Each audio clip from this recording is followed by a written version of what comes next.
Hey guys, and welcome back to episode number 3. I want to start off by saying thank you so much to those of you who responded to my Instagram stories where I was asking you what you guys wanted to hear me talk about. I got a lot of great feedback, so don't be surprised if you hear me talking about your specific request in the near future. Today I decided to go with my eldest son's request, which was for me to talk about my history and how I didn't allow that to define me. I chose this because I think, first of all, I thought it was really cool that he responded to my stories. I know, I'm a dork. And also, I thought it was a great question because it allows those of you who don't really know me to get an inside look of, some of the obstacles that I may have faced and how I was able to overcome those things. But for the sake of time, I'm not going to go through my entire story. I'm just going to talk about one pivotal moment in my journey.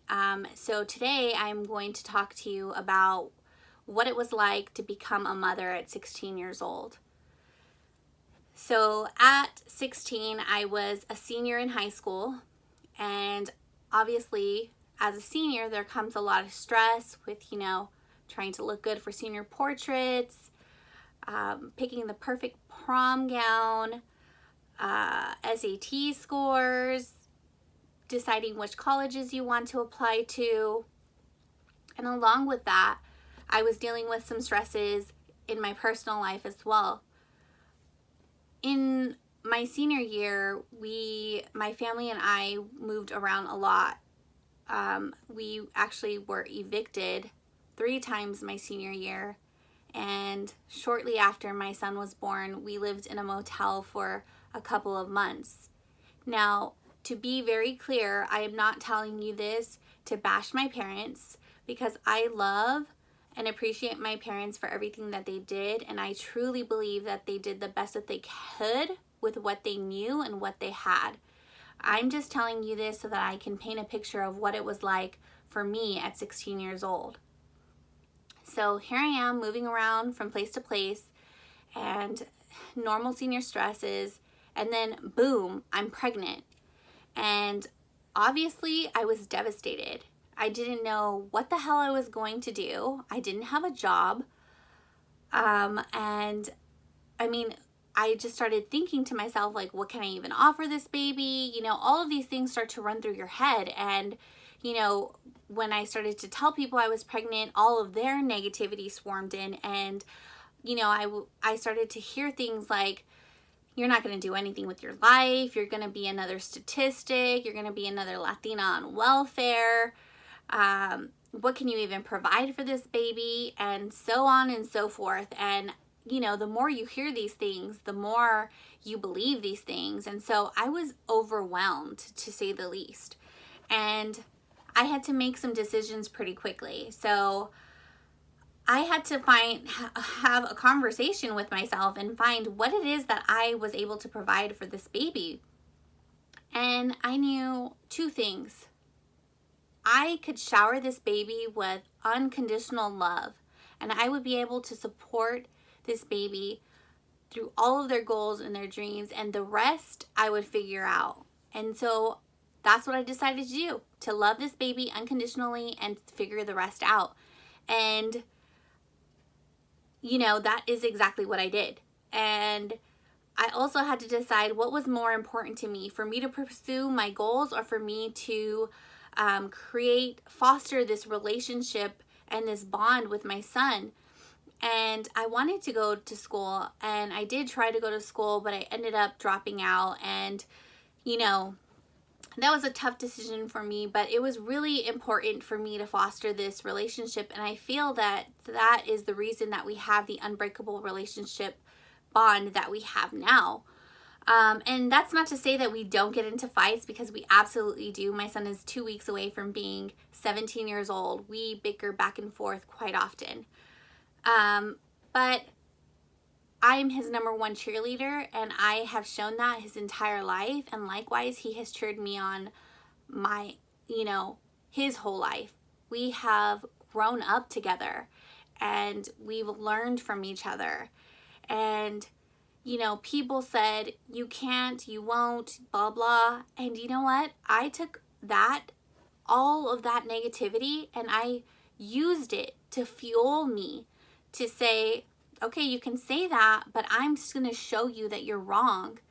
And I used that perspective because that's what I knew at the time. And now I have a different perspective, and I know that I don't use people's meanness or negativity to fuel me anymore. I use the people who love me and support me to fuel me.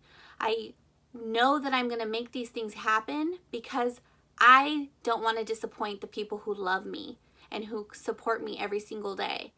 So I'm sharing this story with you because I want you to know that you may be in a situation where you think that your back is against the wall and you don't know what you're going to do or how you're going to do it, but know that you can do it. Dig deep. You got this. Everything that you need is inside of you. Just believe in yourself.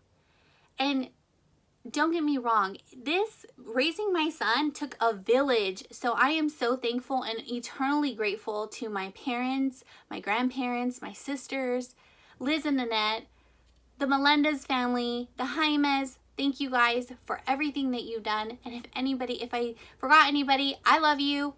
But the point is, I had to dig deep inside myself to know that I was going to figure it out one way or another. And you can do the same. So I just wanted to share this story with you, hopefully to inspire you. If you're going through something, that you can push through this, dig deep, and make this happen. And I also want to make a note that a lot of times we think our kids are not paying attention to the things that we're doing or, the strides that we're making. And they 100% are paying attention. They may not say anything to you, but they are watching and they are learning.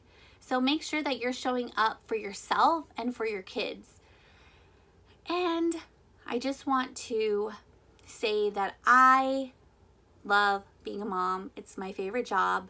But I will tell you this. Being a parent is the hardest job you'll ever have and also the most rewarding.